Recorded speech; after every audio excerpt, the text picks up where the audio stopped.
నమస్తే, నేను మీ సతీష్. రాజకీయం కోసం జగన్మోహన్ రెడ్డి ఏ స్థాయికైనా దిగజారుతాడు అనేటువంటి చర్చలు ఇంతకాలం చూసాం. ఇక ఆయనకున్నటువంటి మీడియా కూడా ఈ రోజున ఏ స్థాయిలో తప్పుడు ప్రచారాలు చేస్తూ ఒక అసత్య ప్రచారాలని ప్రజల్లోకి తీసుకెళ్తుందో ఈ రోజు జరుగుతున్నటువంటి ఘటన ద్వారా అర్థమవుతోంది అంటూ ప్రతిపక్షాలు ఇప్పటికే విమర్శలు చేస్తూ ఉన్నాయి. మరి ఏంటి జగన్మోహన్ రెడ్డి కానీ ఆయన మీడియా సంస్థలు కానీ చేస్తున్నటువంటి ప్రచారాలు, దాని మీద ఏ రకమైనటువంటి చర్చలు జరుగుతున్నాయి అనేది మనతో విశ్లేషించేందుకు సీనియర్ జర్నలిస్ట్ సత్యమూర్తి గారు ఉన్నారు. సార్ నమస్తే. నమస్కారం అండి. సార్, ముఖ్యంగా ఈ రోజున అంటే జగన్మోహన్ రెడ్డి గారి వ్యవహారం మనం చూస్తూనే ఉన్నాం. ఇప్పుడు ఆయన సొంత ఛానల్ సాక్షి మీడియా వీళ్ళు కూడా చేస్తున్న ప్రచారాలు, భువనేశ్వరి గారు ఏదో కుప్పంలో సరదాగా నిజం గెలవాలి అనేటువంటి కార్యక్రమంలో చంద్రబాబు గారికి రెస్ట్ ఇచ్చి ఆవిడ పోటీ చేయాలనుకుంటున్నాను అని సరదాగా అన్న మాటని ఈ రోజున అదేదో పెద్ద సెన్సేషన్ లాగా దాని మీద డిబేట్లు పెట్టేసి మరి చర్చలు జరుపుతూ మళ్ళీ దాని పైన ఇంకో తప్పుడు ప్రచారాలు చేయటాలు, వాటిని ఎలా చూడొచ్చు?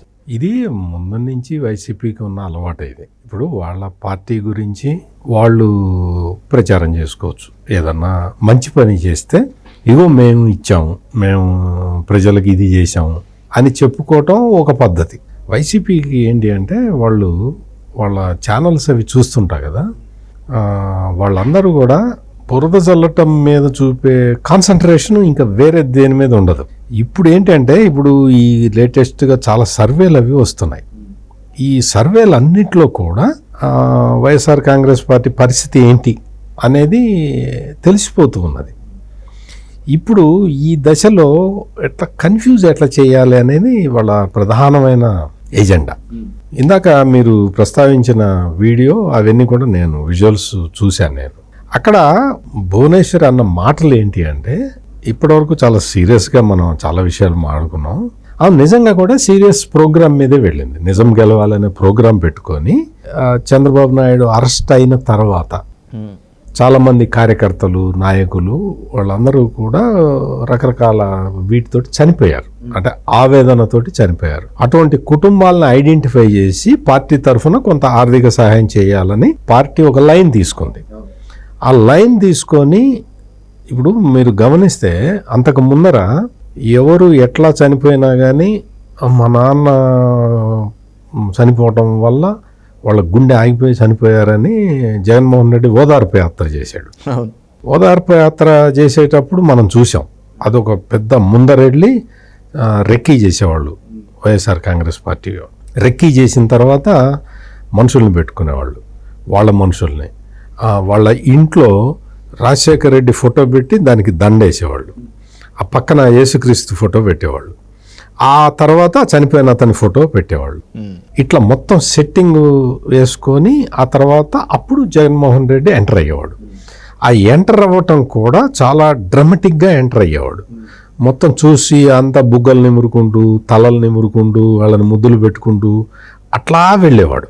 ఇది ఈ కార్యక్రమం మనం చూసాం. ఇది వైఎస్ఆర్ కాంగ్రెస్ పార్టీ బ్రాండ్ ఆ విధంగా చేసి. ఇప్పుడు ఈ నిజం గెలవాలి కార్యక్రమంలో ఆమె ఇటువంటి పనులు ఏం చేయట్లే. ఆమె వెళ్తున్నారు మామూలుగా. ఇప్పుడు అక్కడికి వెళ్ళిన తర్వాత ఏంటి అంటే కొంతమంది 10 మంది మీరు మాట్లాడండి అమ్మా అంటారు. లేదు, అక్కడ తెలుగుదేశం వాళ్ళు ఉంటారు కాబట్టి వాళ్ళు ఒక స్టేజ్ వేసి అమ్మ ఈ స్టేజ్ ఎక్కి మాట్లాడండి అందరికి కనపడతారు అని అంటారు. కారులో నుంచి చెయ్యి ఊపి వెళ్ళిపోయి వాళ్ళకి ఏదో ఆర్థిక సహాయం ఇచ్చేసి ఆ ఫోటో తీయించుకొని వెళ్ళిపోతారు. ఇది ఆమె చేస్తున్నది, అంతే తప్ప ఆమె ఏదో మొత్తం అందరినీ తలలు నిమిరి గడ్డాలు నిమిరి ఇటువంటి పని చేయటం లేదు ఆమె. దాంతో ఏమైంది అంటే తెలుగుదేశం పార్టీకి ఇమేజ్ బాగా వస్తున్నది. అంటే తెలుగుదేశం అంతకు ముందర మనం లొకేషన్ కూడా చూసాం, సంక్షేమ కార్యకర్తల సంక్షేమం అనేది ఒకటి, దానికి ఒక పెద్ద ఇది పెట్టి ఒక బృహత్ కార్యక్రమాన్ని తీసుకొని తెలుగుదేశం పార్టీ మెజారిటీ డబ్బులు, అంటే వాళ్ళకు వచ్చే విరాళాలు ఇవన్నీ కూడా మెజారిటీ కార్యకర్తల సంక్షేమానికే వాడుతూ ఉంటారు.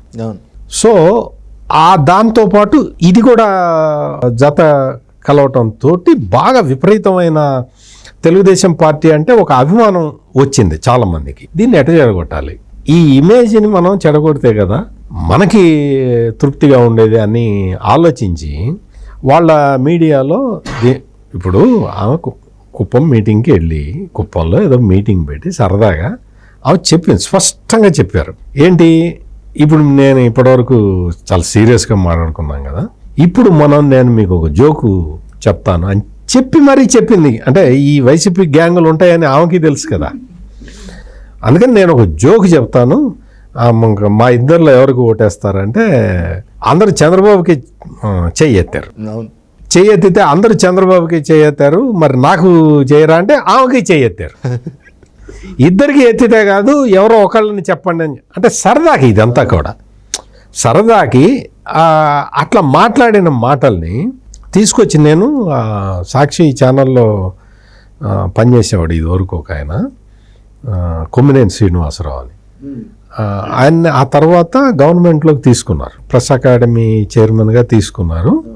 ఆ తర్వాత ఆ ప్రెస్ అకాడమీ పోస్టు నుంచి ఎందుకు తీసేశారో తెలియదు. సడన్గా ఒకరోజు లెటర్ రాశాడు, నేను నా వ్యక్తిగత కారణాలతోటి రాజీనామా చేస్తున్నాను అని. అందులో దాని వెనక కథ ఏంటి అంటే, ఈ కొమ్మినేని శ్రీనివాసరావు వాళ్ళందరూ కూర్చొని ఉంటే, ఏమి సీఎం ఏమి మనం చెబితే వినడు, సావడు, ఆయనకి తెలవదు, సావదు, ఏంది గోల అని కామెంట్ చేశాట. ఈ కామెంటు జగన్మోహన్ రెడ్డి దాకా పోయింది. పోతే ఇమ్మీడియట్గా వాడిని రిజైన్ చేసి పొమ్మని చెప్పి ఆదేశాలు ఇస్తే అప్పుడు రిజైన్ చేసి బయటకు వచ్చాడు. మళ్ళీ వచ్చి ఆ పోస్ట్ రిజైన్ చేసి సాక్షిలో మళ్ళీ చేరుకొని, ఇంకా అంతే కదా, ఇంకా వేరే ఇదేమి చేయలేడు. అందుకని మళ్ళీ వచ్చి సాక్షిలో కూర్చొని ఈ రకమైన డిస్కషన్లు అతను చెప్తాడు, కొమ్మినేని శ్రీనివాసరావు చెప్తాడు, కుప్పం నుంచి చంద్రబాబు నాయుడిని పక్కకి పంపించడానికి కుట్ర పన్నారు. ఎవరు కుట్ర పన్నారు? చంద్రబాబు నాయుడు 2 స్థానాల్లో పోటీ చేస్తాడు. ఎవరు చెప్పారు నీకు చెప్పాడు ఆయన? జగన్మోహన్ రెడ్డికి ఆదరణ పెరిగిపోవటంతో చంద్రబాబు భయపడుతున్నాడు. పులివెందులు ఒకసారి చూసిరాబో, వెళ్ళి పులివెందుల్లో ఎట్లా ఉందో ఒకసారి చూసిరాబో. పులివెందుల్లో మొత్తం వివేకానందరెడ్డి భార్య సుభద్రమ్మని రంగంలో దించాలి అని చెప్పి కాంగ్రెస్ పార్టీ ప్రయత్నం చేస్తున్నది. ఆమె రంగంలో దిగితే జగన్మోహన్ రెడ్డికి డిపాజిట్ కూడా రాదు.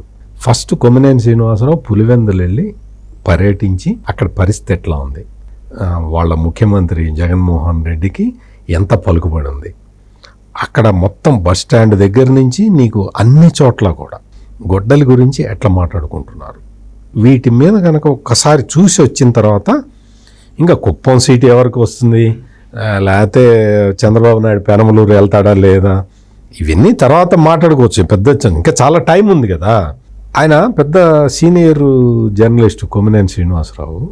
మరి ఆయనకి ఈ విధంగా ఎందుకు మాట్లాడుతున్నాడు అనేది పెద్దగా మనం పరిశోధించాల్సిన విషయం కూడా లేదు. మనకు తెలుసు కదా, అంతకు ముందర కూడా, అంటే ఆ ప్రెస్ అకాడమీ చైర్మన్ కావడానికి ముందర కూడా ఆయన ఈ తరహావే పెట్టేవాడు, మొత్తం ఇటువంటి కార్యక్రమాలే. చంద్రబాబు నాయుడు చేసే తప్పుల మీద ఏదో పరిశోధన చేస్తాడు. ఇప్పుడు మరి జగన్మోహన్ రెడ్డి చేసే తప్పుల మీద పరిశోధన చేస్తావా? ఇవన్నీ ఏంటి అంటే ఈ సాక్షి మీడియాకి సంబంధించి ఇంత పెద్ద జర్నలిస్ట్ కదా కొమ్మినేని శ్రీనివాసరావు. మరి ఈనాడు ఆఫీస్ మీద అటాక్ జరిగింది. ఆంధ్రజ్యోతి ఫోటోగ్రాఫరు రాప్తాడులో శ్రీకృష్ణని అసలు చితక్కొట్టారు. ఆ తర్వాత కర్నూలు జిల్లా ఆత్మకూరు రిపోర్టర్, ఆంధ్రజ్యోతి రిపోర్టర్ మీద అటాక్ చేశారు. మరి ఇవన్నీ జరిగినాయి కదా, నీ సాటి జర్నలిస్టులు కదా, నువ్వు ఒక జర్నలిస్టువే కదా, నీ సాటి జర్నలిస్టుల మీద అటాక్ జరిగింది కదా, కండెమ్ చేసావా? ముందర నువ్వు ఈ విషయాల్ని కండెమ్ చేసి అప్పుడు మాట్లాడు. అప్పుడు మాట్లాడితే ఏదన్నా ఒక శాంక్టిటీ ఉంటుంది. అంతేగాని నాకు అనుకూలంగా ఉన్నవి, జగన్మోహన్ రెడ్డికి మేలు చేసేవే నేను మాట్లాడతాను అంటే అది కొమ్మినేని శ్రీనివాసరావు లాంటి వాళ్ళు చేయాల్సిన అవసరం లేదు. అంటే దానికి ఇంకోటి ఏంటి అంటే, కొమ్మినేని శ్రీనివాసరావు ఎన్ని చెప్పినా కానీ దానికి క్రెడిబిలిటీ కూడా ఉండదు. ఎందుకు ఉండదు అంటే, ఇవన్నీ అభూత కల్పనలు చేసుకొని కాలక్షేపం చేసుకోవటం తప్ప, నువ్వు చెప్పే వాటి వల్ల క్షేత్రస్థాయిలో నీ జగన్మోహన్ రెడ్డికి ఒక్క ఓటు కూడా కలిసి రాదు. రైట్, ఇది చూస్తున్నాం కదా, కేవలం రాజకీయంగా లబ్ధి పొందవచ్చు అనేటువంటి ఒక దుర్బుద్ధితోటే ఈ రకమైనటువంటి వక్రీకరణ వార్తల్ని తెరపైకి తెచ్చి తద్వారా ఏదో సునకానందం పొందే విధంగానే ఈరోజు సాక్షి మీడియా చేస్తున్నటువంటి ప్రచారాలు కానీ, అందులో పనిచేస్తున్నటువంటి వాళ్ళు చేస్తున్న వ్యాఖ్యలు కానీ ఉన్నాయి తప్పితే వాటి వల్ల ఎక్కడ జగన్మోహన్ రెడ్డికి వాళ్ళు ఆశిస్తున్నట్లుగా రాజకీయ లబ్ధి చేకూరేటువంటి పరిస్థితులు అయితే లేవు అన్నటువంటి భావాన్ని సీనియర్ జర్నలిస్ట్ సత్యమూర్తి గారు వ్యక్తం చేస్తూ ఉన్నారు. Thank you. నమస్కారం.